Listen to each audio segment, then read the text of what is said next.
pourquoi j'ai commencé YouTube, comment j'ai commencé YouTube et ce qui me motive à continuer malgré le petit nombre de vues. Je ne simplifie pas les 80 vues, mais comparé à certains youtubeurs, vous aussi. Voilà, n'importe qui aurait pu abandonner s'il était à ma place. Mais je vais vous donner quelques raisons pour lesquelles je persévère. Et je suis sûre que vous allez sortir de cet échange très inspiré. Donc, restez jusqu'à la fin. Avant de commencer, pause publicitaire. Si vous voulez des véhicules depuis la Chine, bref, si vous voulez les véhicules, en Chine, il y a des très bons véhicules, neufs, seconde main, selon vos moyens, selon votre préférence. Écrivez-moi mon numéro, je vais laisser mon numéro ici. Voilà, rentrons dans le vif de la vidéo. Pourquoi est-ce que j'ai commencé YouTube? Comment tout a commencé depuis la genèse? Pour la petite histoire, j'ai commencé à parler de Dieu, à évangéliser, quand j'avais l'âge de 11 ans. Et j'avais commencé à le faire à l'école avec mes camarades. J'étais en 6e. Je ne sais pas s'il y a encore un seul de mes camarades qui se souvient de moi ou qui me suit. Mais je prie qu'un retrouve cette vidéo pour laisser un commentaire et témoigner, parce que je ne suis pas venue pour mentir. Juste la vérité, et toute la vérité. Donc, à l'âge de 11 ans, j'avais cette tendance naturelle à inspirer mes camarades de classe, à leur parler de Jésus. Et à cet âge, je n'avais aucune connaissance vraiment pratique. C'est juste quelques homélies que je suivais à l'église et quelques enseignements dans les groupes de prière. Donc, j'avais cette habitude de partager ce que je recevais. Et mes camarades écoutaient tellement attentivement. Et avec le temps, c'est eux qui me demandaient souvent que Audrey, tu n'as rien préparé pour nous aujourd'hui. Moi, j'étais au dernier banc, au Shabbat. Et je sortais sur la première de ma classe. Donc, ce qui faisait que mes amis aimaient vraiment m'écouter. Ils savaient que non, celle-ci, elle est intelligente.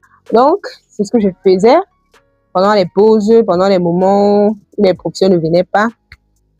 Et ils m'écoutaient avec beaucoup d'admiration, au point de me demander de leur proposer du contenu chaque vendredi. Vous pouvez imaginer.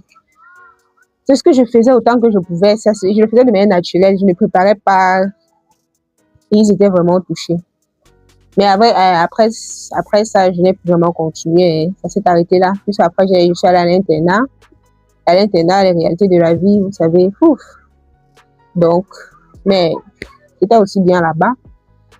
Mais je commence sur YouTube quand j'arrive en Chine, quand je quitte le Cameroun. Je suis une Camerounaise. Quand je voyage et arrivé ici, une compatriote me fait d'abord comprendre que je suis très talentueuse, elle voit en moi beaucoup de potentiel. Et pourquoi pas commencer une chaîne YouTube? Elle dit ça d'abord, elle dit que, maman, YouTube. Non, merci pour la confiance, maman, merci pour la confiance. Tu ne vas même pas me proposer Facebook, YouTube, maman. YouTube, où je vois les gars dans les Beyoncé. Ah, yeah. En tout cas, j'ai écouté ça, je n'ai pas répondu. C'est ce que je me suis dit à l'esprit que, ça, c'est vrai, ça, c'est beaucoup de confiance. C'est m'accorder une grande confiance. Vous voyez? Donc, j'ai laissé tomber. Je me suis dit, oh, non, je ne suis pas là. Je ne vais pas venir ici m'afficher pour qu'on m'insulte. Parce que les commentaires que je lis souvent sur YouTube, non. Si tu n'as pas le cas de Dieu, n'essaye pas. Gloire à Dieu. Vous êtes bienveillants sur cette chaîne. Quand vous n'avez rien à dire, vous passez votre route. Je préfère. Si ce sont des critiques constructives, ok. Et si vraiment, si ça ne va pas aider, passez. Je n'ai même pas besoin de... Pardon, je n'ai pas besoin de commenter autant que ça. Donc, voilà. Ce qui fait que j'ai laissé tomber à ce moment, je crois que c'était en 2019, entre 2019 et 2020. J'ai continué ma vie. Mais j'aimais bien danser, proposer du contenu, juste sur mon statut WhatsApp, sur mes moments. La communauté, non, mes amis qui me connaissent, parce qu'il ne faut pas que j'aille m'afficher dehors. Et une fois, un autre ami m'écrit. Il me demande que Audrey, pourquoi tu te limites? Tu vois tout ce que tu me proposes ici, là, juste sur les moments. Ouvre une chaîne, ma chérie. J'ai encore dit que ça, c'est quoi ça? Mais à cette époque, il y avait les chaînes WeChat. Je me suis dit qu'on va commencer par là. vu que ce n'est pas trop, voilà, comme YouTube, c'est pas une plateforme trop professionnelle. J'ai commencé par là, je proposais souvent des petites danses, des petites chorégraphies. Et j'ai vu que les gens aimaient beaucoup, ils commentaient, ils followaient, suivaient. Waouh, pourquoi pas, c'était bien, je continuais à le faire. Moi, j'étais épanouie dans ça. Mais j'avais toujours cette petite voix-là qui me disait YouTube, contenu sur la parole de Dieu, YouTube. J'ai dit que non, oui, je ne suis pas prête. J'avais rêvé une ou deux fois. Comme on m'avait donné un micro, j'étais sur un podium en train de chanter, en train de prêcher. J'ai dit non, que Seigneur, ça c'est pas moi, je ne suis pas prête. Je ne veux pas de ça, oh Seigneur Jésus, je ne veux pas de ça. Mais après ça, j'étais allée à un anniversaire d'un compatriote. Et arrivé là-bas, j'ai fait la connaissance d'un Congolais. Il a pris mon contact, on a échangé les contacts. Il a scrollé un peu sur ma chaîne WeChat. Voilà, ma chaîne WeChat que j'avais créée pour danser. Mais je proposais aussi des petits covers, pardon, avec mon piano. Donc du coup, il m'a écouté chanter. Il m'a dit que, oh, ça, tu chantes bien, Audrey, tu chantes bien. Et j'ai dit que merci beaucoup. Après, il me demande que tu n'as pas des compositions personnelles. Et dit que j'en ai, mais bon, c'est là. C'est que propose quelque chose. C'est d'où je lui ai envoyé la chanson que j'avais écrite. Que n'as-tu fait pour moi? Que n'as-tu fait pour moi? Et c'est que beaucoup d'entre vous connaissez cette chanson.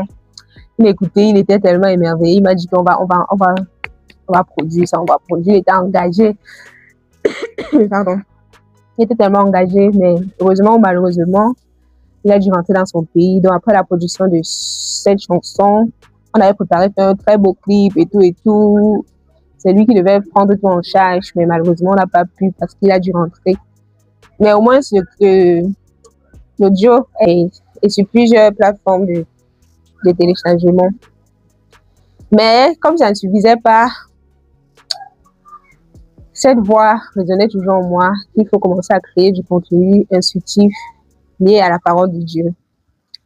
Et je résistais tellement. Et à la fin de ma formation, j'étais en master et les soutenances approchaient. J'ai envoyé mon rapport à mon superviseur, à mon encadrant. Et il m'a dit que là vraiment, il ne trouve pas que ça peut passer parce que il faut encore ajuster ici et là. Il m'a même pas dit qu'il fallait ajuster. Il a seulement dit que c'est terrible. Il dit que, papa, je suis restée. Après quelques jours, je lui ai demandé que bon, j'opère exactement comment. Il m'a dit que dans tous les cas, même s'il faille faire n'importe quoi, ça ne sera pas la session normale, je vais aller au rattrapage. Et je n'étais pas la seule dans cette situation. Beaucoup de mes camarades étaient dans la même situation. Donc, moi, j'ai fait une prière toute bête. J'ai dit au Seigneur que, bon, Seigneur, si je soutiens en session normale, je vais commencer les contenus instructifs sur YouTube. Si je soutiens, non. J'étais à 2 semaines des dépôts officiels des soutenances. J'étais à 2 semaines.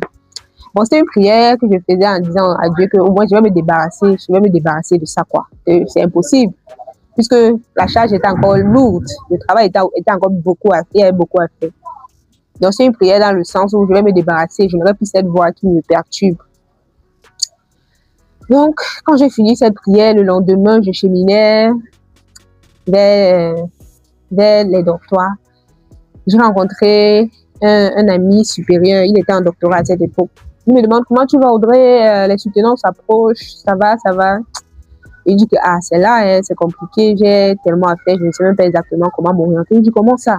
Il a pris la chose tellement personnellement, il m'a dit de venir avec ma machine et tout. On a essayé de discuter, il a regardé mon travail, il a dit mais ça c'est un bon travail, tu es à 60%. Donc, il croit que le problème est au niveau de la façon que tu as coordonné le travail, des figures,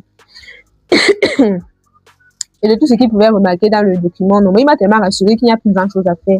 Ce qui m'a motivé en fait. Donc il a souligné les points sur lesquels il fallait travailler. Quand je suis rentrée, j'ai commencé vraiment à travailler, à télécharger tout ce qu'il fallait, à faire les dessins comme il fallait. Je vous assure qu'en 1 semaine, je ne dormais presque pas. J'ai terminé avec ça. c'était pas toujours ça. Il y a encore un autre supérieur qui était en doctorat. Je l'ai toujours rencontré comme s'il a encore aimé mon travail. Il m'a donné des recommandations à suivre. J'ai tellement travaillé. Je sais même pas, j'ai travaillé cette semaine c'est comme si c'est la dernière semaine là, c'est comme si la dernière semaine que j'ai terminé tout mon master, que j'ai fait tout mon master. Mais c'est pas vrai, mais bon, j'ai beaucoup charbonné. Et finalement, j'ai pu déposer à temps. Et quand j'ai envoyé ma copie à mon encadrant, il m'a dit que waouh, c'est bon. Là, c'est bon, tu peux soutenir. C'est tout ce qu'il m'a dit. J'étais choquée. J'étais choquée. Et tous les autres étaient passés avant moi. Et j'étais la seule qui avait été recalée dans mon petit groupe des Chinois. Ce qui fait qu'on m'a ajouté dans le groupe. Et j'ai pu soutenir en session normale. Quand je soutiens et tout, je suis contente. Je publie quelques photos. Un autre camarade avec qui j'étais même pas si proche que ça m'écrit. Il dit félicitations Audrey et tout. Je dis merci. Il dit que mais n'oublie pas que tu as un appel sur ta vie de pastorat. Il faut commencer les vidéos. Ça sera vraiment intéressant. J'ai sursauté. Je n'avais jamais dit à ce gars que voilà, je n'ai jamais fait de vidéo. Je sais pas d'où lui est venu ça. Waouh. Et que Seigneur, c'est bon. Tu as rempli ta partie du contrat et je vais commencer les vidéos. Et le lendemain, j'ai fait ma première vidéo YouTube. La première. Je vous ai dit que c'était avec beaucoup de combats. Et si je suis encore là aujourd'hui, c'est parce que je sais que c'est Dieu qui m'a mis cet appel à cœur. Parce que après avoir vécu tout ça, je suis convaincue que je ne suis pas là par ma propre force. Donc, je suis là. Et je prie pour que cette chaîne puisse inspirer plus d'une personne et que ça puisse vraiment nous rapprocher de Dieu. Parce que croyez-moi, il est réel, il existe. Si vous doutez encore, cherchez à ne plus douter. Demandez-lui de vous révéler qu'il existe vraiment et vous allez le voir transformer vos vies. Quand je regarde ma vie avant Dieu et après Dieu, il y a un grand changement. Avant de connaître le Seigneur, j'étais très, je vais dire méchante. J'étais méchante, très jalouse, très envieuse surtout. Et tout devait être pour moi, rien pour les autres. Tout pour moi, rien pour les autres. C'est la raison pour laquelle je me bats toujours à présenter le Christ à qui veut l'entendre parce que ça peut l'aider à laisser vraiment ces mauvais comportements qui nous minent et qui nous tuent même. La parole de Dieu rend libre. Merci pour votre écoute. Si vous avez aimé, laissez un like, commentez et partagez avec vos proches. Bisous, bisous, bisous.